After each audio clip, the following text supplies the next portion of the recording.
네, 안녕하세요. 애틀란타 BDS의 한현 부동산 전문인입니다. 네, 안녕하세요. 주택융자 전문인 최윤석입니다. 네, 요즘 집들 많이 매물로 또 나오기 시작했어요. 뭐 많이 보여요, 그죠? 네, 네. 이제 올 3월, 4월보다도 조금 많이 셀러스 마켓이다 보니까 파시려는 분들도 많이 늘고 실제 마켓에 이제 조금씩 매물이 풀리는 시점인데 저희 시청자분 중에서 한 분이 이런 질문을 하셨어요. 집을 현재 거주를 하시면서 집을 파는 거. 네. 네, 그러니까 팔고 사실 상황. 그렇죠. 예, 백투백이라고 하죠. 네, 백투백 클로징이라고 네. 하는데 이게 퍼즐처럼 딱 맞으면은 좋은데 쉽지가 않아요, 현실적으로. 한 5명 중 3분 정도는 하시는데 2분 정도는 좀 힘들어 하세요. 네, 이제 좀, 이게 상황이 다 맞아야 되잖아요. 그러니까요. 네, 네. 그래서 오늘 여기에 관련해 가지고 간략히 한번 설명을 드리려고 해요. 그래서 한번 이렇게 파실 때 집을 파시면서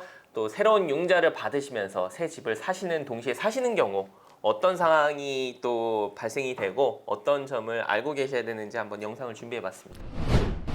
집을 기존에 소유를 하시는 분들이 네. 이제 새 집을 가실 때 어떤 경우가 제일 많냐면 그 집을 고쳐서 매물로 내놔야 되는 경우가 있기 때문에 백투백 클로징이 좀 불안하신 거예요. 그쵸. 그렇기 때문에 이 집을 팔면서 동시에 새 집을 갈 수가 없기 때문에 이 집을 남겨놔야 되는 상황이 오는 거죠. 네. 그런 경우에는 아무래도 페이머니 더블이잖아요. 새 그쵸. 집과 헌집에. 네. 거기에 대한 좀 부담이 있기 때문에 네. 그거에 대해서 좀 조심하셔야 되는 이유 중에 하나예요. 그렇죠. 방금 최윤석 융자 전문님께서 말씀하신 것처럼 집을 사시기 전 집을 꼭 파셔야 되는 상황이 있고 아니면은 집을 미리 사신 후에 이제 클로징 후에 파실 수 있는 상황 이 두 가지가 저희가 예측할 수가 있는데 먼저 집을 팔기 전에 네. 새 집을 이제 진행을 하실 경우에 네. 동시에 그러니까 방금 말씀하신 것처럼 페이먼이 2배가 되는 거겠죠? 그렇죠. 팔기 전 융자가 이제 가능하다고 물어보시면 네. 가능하신 분도 계시고 안 가능한 분도 계시다라고 이제 답을 할 수가 있을 것 같아요. 그거는 이제 재정 상태에 따라서 그렇죠. 재정 상태에 따라서 다르기 때문에 네. 뭐 이제 어떤 분들은 몰기지 페이오프 되신 분들도 계세요. 그런 그쵸. 분들은 뭐 재산세라든지 보험비만 나가기 때문에 그 집을 안 팔고도 충분히 이사 갈 수 있는 소득 계산으로 좀 볼 수가 있죠. 소득이. 그렇죠. 근데 이제 몰개지가 있으시고 네. 이제 또 새 집은 또 좀 더 높은 집으로 가잖아요. 보통 이사 갈 보통 때. 네. 이제 또 익스펜스는 조금 더 늘어나고 네. 그러면 몰개지가 양쪽으로 더블이 되기 때문에 그만큼 커버를 할 수 있는 부채 상환 비율을 만들려면 아무래도 좀 고소득자여야겠죠. 네, 인컴 보고가 더 많이 되셔야 되는 상황이고 그렇죠. 또 집을 꼭 파셔야지 새로운 융자를 받으실 경우에는 예를 들어서 다운페이 네. 다운페이먼이 이제 그 에꼬리에 있을 네. 경우 그 집을 네. 파신 돈으로 다운페이를 하실 경우에는 반드시 팔아야 되는 상황이시고 반드시 팔아야 되고요. 네. 그 또 주의하셔야 할 점은 뭐냐면 이 백투백은 거의 시간 싸움이에요. 그쵸. 뭐 예를 들어서 변호사가 다르고 주가 다를 경우에는 보통 그 내가 살고 있는 집을 전날 클로징을 하고 네. 새 집을 다음 날 클로징을 하시는 거예요. 근데 그쵸. 그럴 경우가 아니라 이제 뭐 조지아에 사시고 카운티가 같은 카운티에 이제 집을 사신다고 하면 뭐 변호사 A를 쓴다고 하면 내 파는 집도 변호사 A를 쓰시는 게 제일 좋아요. 아무래도 시간적으로도 그렇죠. 왜냐면 이제 세이브가 돈이 되죠. 또 와이어 트랜스퍼 되는데 시간이 걸리잖아요. 그쵸. 근데 또 어떤 은행들마다 또 제각기 다 다르기 때문에 다음날 돈이 들어올 수 있는 상황이 생길 수도 있고 그런 상황이 생기기 때문에 웬만하면 같은 변호사, 네. 한 변호사한테 내 파는 집, 사는 집을 다시는 게 좋습니다. 그렇죠. 이렇게 백투백 클로징이라고 집을 파셔야지 새로운 융자가 가능하실 경우 지금 상황을 그렇죠. 설명을 드렸고요. 경우에 따라서 만약에 인컴이 또 다른 융자를 얻을 만큼 인컴이 높지가 않으실 경우에는 남편분 현재 소유하고 계신 집이 남편분 성함으로 돼 있을 수가 있고 또 부부 공동 명의로 세금 보고를 하셨다 하면은 와이프 분 성함으로 융자를 받는 것도 하나의 방법이 될 수 있잖아요. 그렇죠. 뭐 이제 예를 들어서 부부가 맞벌이로 일을 하고 계시는데 뭐 네. 예를 들어서 내가 지금 살고 있는 집은 남편 이름으로 되어 있어요. 그렇죠. 하지만 와이프 이름으로도 충분히 구매가 가능해요. 그런 경우에는 와이프분 이름으로 사시는 게 좋죠. 네, 지금까지는 집을 이제 꼭 파셔야지 새로운 융자가 진행되는 경우를 설명을 드렸고 네. 어떤 경우에는 또 경우에 따라서 현재 집을 렌트를 놓고 킵을 그렇죠. 하시면서 그렇죠. 또 새로운 집을 구매를 하시는 경우가 있어요. 요새 좀 집 팔기 아깝잖아요. 그쵸. 아깝기 네, 때문에 집값도 많이 오르고. 네, 많이 오르고 앞으로 계속 오를 것 같은 전망이 저는 좀 더 보이거든요. 네. 그렇기 때문에 그런 거를 좀 생각을 하시는 분들은 안 파세요, 잘. 안 그쵸. 팔고 차라리 어차피 내가 이 집을 싸게 샀고 렌트비도 좀 많이 올랐죠. 올랐기 때문에 이 집을 아예 투자용으로 돌리고 가겠다라고 그쵸. 하는 경우도 가능은 해요. 네. 가능은 한데 여기에서 가능하지 않은 융자 타입이 하나 있어요. 네. 그게 이제 FHA 융자입니다.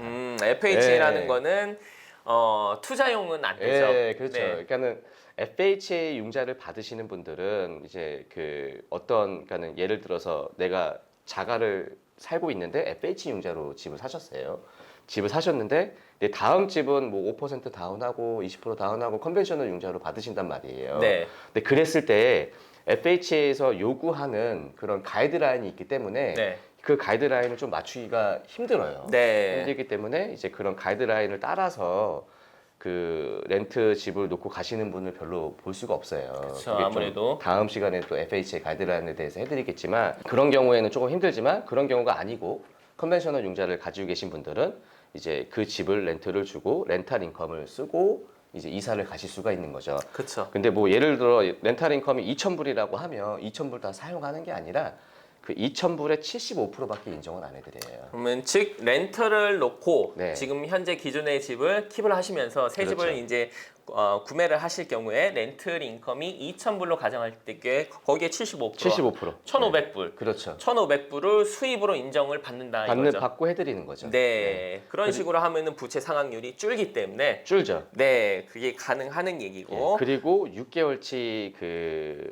몰기지 페이먼에 대한 리절브도 가지고 계셔야 돼요. 네. 투자용으로 놔두고 가기 때문에. 오케이. 그래서 그런 거를 좀 조심을 하시고 하시면 뭐 충분히 쉽게 렌트를 놓고 새 집으로 이사 갈 수 있는 상황이 될 수가 있는 거죠. 네, 이런 경우에도 이제 기존에 요즘 같이 집값이 많이 오르는 경우에 가능하시다면은 집을 현재 거주하시는 집을 킵을 하시면서 렌트 수입을 놓으시고 그다음 또 새 집을 이제 진행하시는 경우 거기에 대해서 지금 설명을 드렸는데 중요한 거는 렌트 인컴의 75%까지 맞습니다. 수익을 인정을 받으실 수 있고 그렇죠. 6개월치 몰기지 페이먼의 6개월치가 예치가 돼 있으셔야 되고 예치가 돼 있어야 합니다. 네, 그리고 또 한 가지 중요한 거는 현재 갖고 계신 몰기지 타입이 FHA 융자일 경우에는 조금 힘들고 그렇습니다. 네, FH라는 거는 거주, primary home에 이제 관련해 가지고 융자가 나오는 거기 때문에 자연적으로 이거는 렌트로 놓는 동시에 investment property가 되기 때문에 아무래도 조건이 안 맞죠. 그렇죠. 예, 그리고 FHA 조건을 가이드라인이. 맞추려면 하는데 뭐 에코리가 20% 이상 있어야 하고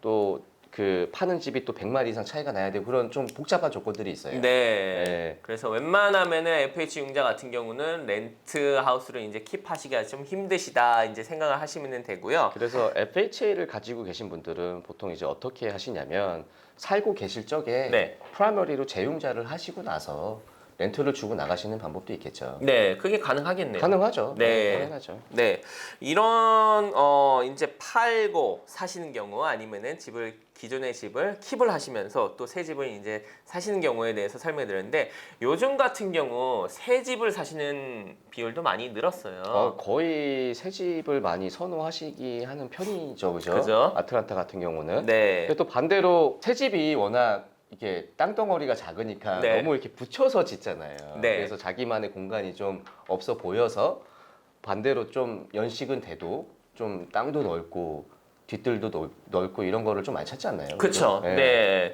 새 집이라고 무조건 좋은 건 아니고요. 집마다 또 그 개인마다 상황에 따라서 맞는 조건이 있기 때문에 무조건 새 집은 좋은 건 아니에요. 저는 다음번에 그걸 한번 해봤으면 좋겠어요. 제가 비교로 한번 새 해드릴게요. 집과 헌집. 네. 왜냐하면 이게 다 그 뭐라 그럴까 안에 들어가는 소재도 다 다를 것 같아요. 많이 재료도. 틀리죠. 네, 건축 기법도 많이 틀리고 자재 틀리는데 제가 말씀드리려고 하는 거는 새 집을 구입할 때 요즘 같은 경우는 저희가 새 집을 계약할 적에는 클로징 데이를 계약서에는 안 쓰잖아요. 그렇죠. 네, 네. 땅에다가 계약을 하시고 이제 집을 짓기 시작하신 경우에는 클로징 데이가 처음서부터는 안 돼 있고 이제 타겟 예상 클로징 데이를 하는데 요즘 같이 이렇게 자재 부족이다 뭐 이렇게 뭐 원자재 상승 인건비 상승 뭐 이렇게 뭐 자재 딜리버리 타임이 딜레이 되는 시점에는 클로징 데이를 빌더들이 온 타임에 못 맞춰요. 요새 많이 밀리고 있어요. 네, 그래서 클로징 데이가 뭐 처음에 계약 당시에 6월 달에 클로징 뭐 타깃이다, 혹은 7월 달에 클로징 타깃이다 하는 게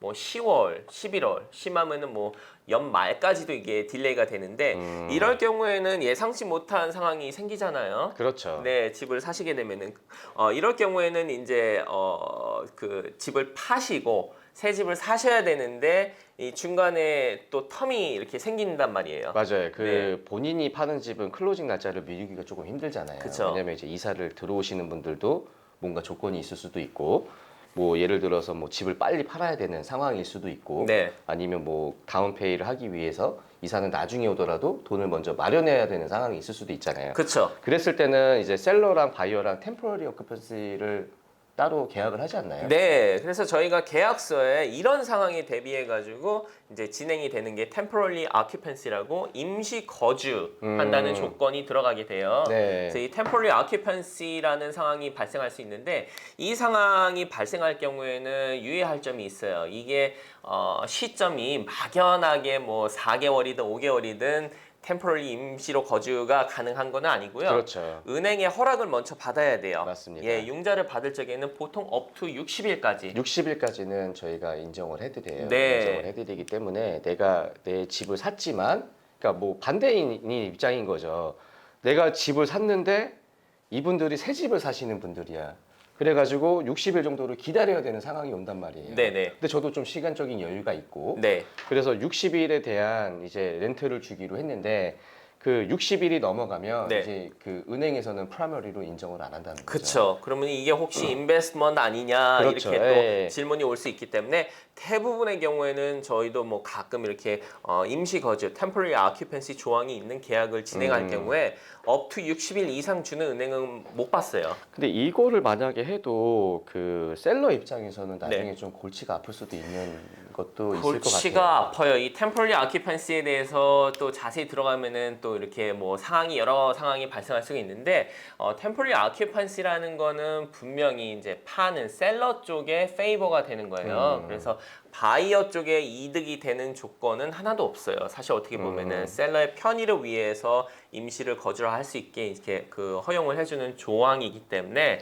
계약서에 이렇게 들어간다는 거는 사실 뭐 바이어 쪽에 뭐 베너핏이 되는 게 하나도 없죠. 그렇죠. 뭐 이제 2달치 페이먼을 걷는다 하더라도 이분들이 2달 후에 나간다는 보장은 없잖아요. 그쵸. 만약에 2달 후에 나갈 수 없는 상황이 안 돼서 네. 있다고 하면은 어떻게 해야 되는 거예요? 실제로 그런 상황이 좀 골치 아픈 상황이 이제 발생할 수가 있는데 본인이 사신 집이더라도 이렇게 임시 거주하시는 분이 버티고 일명 버티기 골치 아파. 일명 네 60일까지 이제 허용을 했는데도 네. 그 이상 이제 버티고 계신다 하면은 아쉽지만 강제 퇴거를 진행을 하셔야 돼요. 와. 법적으로. 그러니까 골치 아프게 이빅션 프로세스를 통해서 요거를 이제 법적으로 보호를 권리를 찾으실 수 있는 방법이 있는데 어쨌든 이게 상황이 골치 아플 수가 있고요. 네. 한 가지 또 유의할 점은 이렇게 temporary occupancy 임시 거주를 하실 적에는 보험 문제가 또 관련이 있어요. 실제로 저희도 이제 뭐 그 일을 하다 보면 이렇게 임시 거주 중에 셀러죠. 셀러는 이미 프리비어스 셀러이기 때문에 집을 파신 상황이에요. 더 이상 집 주인이 아닌데 그렇죠. 네, 이제 그 temporary occupancy 기간서부터는 어떻게 보면은 이제 테넌트가 되는 거죠. 네, 그래서 테넌트가 되고 집을 사신 바이어 분께서 이제 집 오너분이 되기 때문에 집 보험 면에서도 이게 뭐 홈 오너스 인슈런스냐 아니면 렌터스 인슈런스냐 이 관계도 굉장히 좀 복잡할 수 있기 때문에 명확하게 하고 들어가셔야 되는 게 가장 중요한 것 같아요. 잘못하면 보험 커버도 못 받는 그런 집이 될 수도 있기 때문에 제가 볼 때는 만약에 이런 상황이 오신다고 하면 좀 보험사에도 한번 문의를 한번 해봐야 되는 게 좋을 것 같아요. 어떤 보험을 좀 가지고 있어야 되는지. 네. 네. 그래서 보험 팔러시도 이렇게 temporary occupancy 임시 거주 상황에서는 보험 팔러시도 정확히 확인해야 되고 DP3라고 이제 인베스트먼트를 하실 경우에 이제 그 랜로드가 갖고 계시는 팔러시가 있고 HO3라고 홈 오너가 갖고 있는 팔러시 이 두 종류가 있어요. 두 종류를 이제 같이 동시에 보유를 하고 있어야겠네요. 네, 동시에 보유를 하고 있을 때 은행에서는 사실 이거를 잘 관련을 안 해줘요. 은행에서는 집을 살 당시에 집 보험만 주세요 이렇게 제시를 하지 집 보험에 대해서 이렇게 temporary occupancy 있으니까 이런 보험을 들어야 된다라고 이렇게 디렉션을 안 주기 때문에 이런 부분을 유의하셔가지고 이렇게 임시 거주 조항이 있는 계약서 같은 경우는 보험 팔러시도 분명하게 갖고 계셔야지 사고가 있을 적에 커버를 제대로 받으실 수 있습니다. 네, 이런 것들은 굉장히 좀 조심해야 되는 조항이기 때문에 저희도 이제 그 계약서를 받으면 좀 꼼꼼하게 스페셜 스티플레이션을 확인하는 이유 중에 하나긴 해요. 네. 그래서 전문가와 꼭 상의를 하셔야 되고 네. 보험 전문가와도 꼭 상의를 하셔야지 실제로 저희가 이렇게 그 임시 기간 중에 사고가 나는 경우도 실제로 봤거든요. 그렇죠. 네. 그래서 보험사에서는 누구 책임 이제 커즈를 묻기 때문에 누구 어떻게 인해서 누구로 인해서 이제 사고가 발생되는지 조사를 하다 보면은 홈 오너가 아닌 사람이 임시 거주하고 있는 사람이 할 경우에는 이제 불이익이 당할 수가 있죠. 아이고, 네. 조심해야겠네요. 네. 그래서 오늘 이렇게 temporary occupancy 집을 거주하시는 거주하시면서 새 집을 이제 사실 경우 네. 동시에 사실 경우에 대해서 상황에 대해서 설명을 드려봤습니다. 네. 네, 또 궁금하신 부분 뭐 내용이 있으시면 저희 댓글이나 이메일로 보내주시면 또 성심성의껏 준비해 보겠습니다. 지금까지 애틀란타 BDS의 한현 부동산 전문인이었습니다. 주택융자 전문인 최윤석이었습니다. 감사합니다.